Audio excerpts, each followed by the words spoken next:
Assalamualaikum warahmatullahi wabarakatuh. Untuk anak-anakku dimanapun kalian berada, kembali kita belajar matematika mengenai bilangan pecahan. Nah, bilangan pecahan adalah materi yang sudah dibahas juga, sudah pernah kalian dapatkan juga waktu kalian di bangku SD, dan di sini akan diingatkan kembali untuk konsep dari bilangan pecahan tersebut. Nah, pecahan itu adalah bilangan yang dapat dinyatakan sebagai P per Q.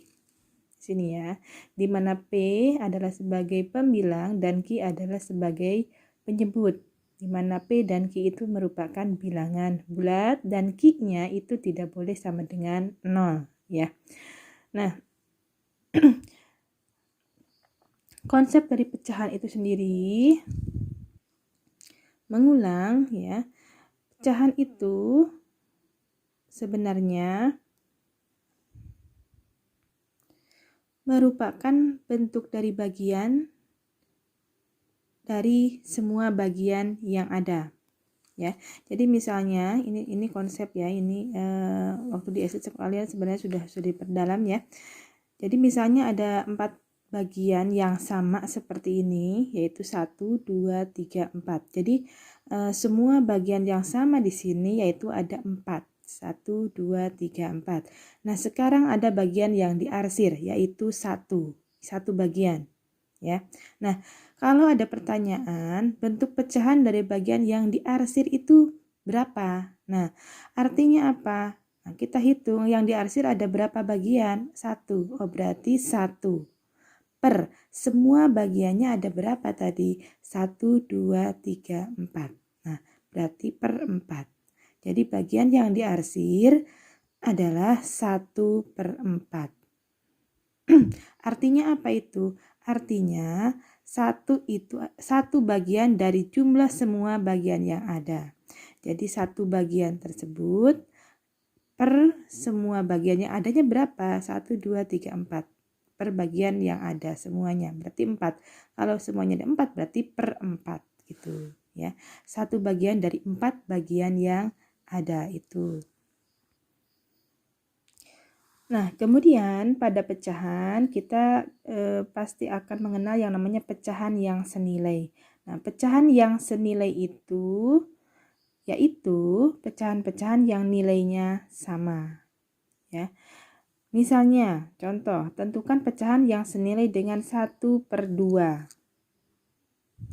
Nah, cara menentukan pecahan yang senilai dengan 1 per 2 yaitu kalikan pecahan tersebut, 1 per 2 tersebut dengan suatu bilangan bulat. Berapapun itu bilangan bulatnya. Tapi ketika mengalihkan, pembilang dan penyebut itu harus dikalikan dengan bilangan yang sama.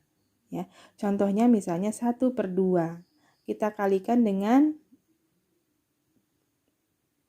2 per 2. Ya. Kenapa 2 per 2? Karena 2 per 2 itu nilainya adalah 1. Jadi ketika bilangan 1 per 2 dikalikan dengan 1, maka hasilnya bilangan itu sendiri. Jadi tidak mengubah nilai dari pecahan tersebut.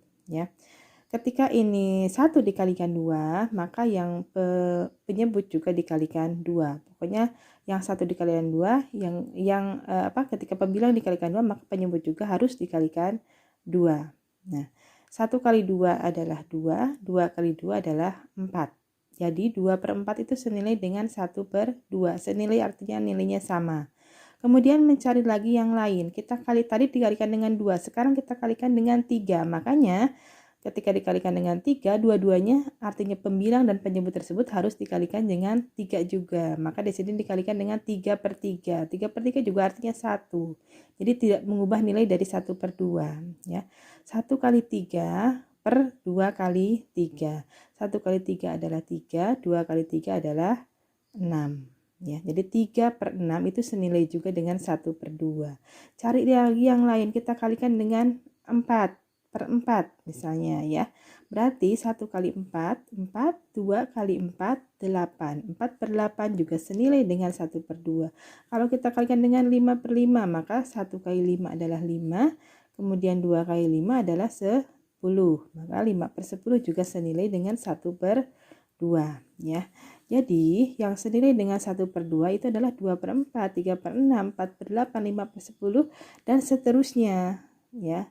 Tergantung kita mau mengalihkan dengan bilangan bulat berapa ya. Kemudian contoh yang kedua. Contoh yang kedua, misalnya ada pertanyaan, apakah 6/15 itu senilai dengan 2/5?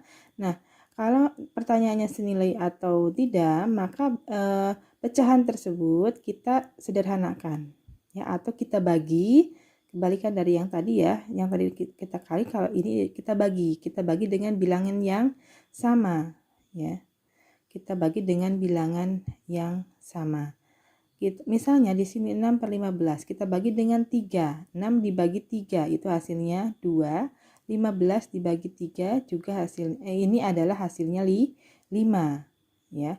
Maka 6/15 itu kalau kita sederhanakan, kita bagi dengan 3 pembilang dan penyebutnya, hasilnya adalah 2/5.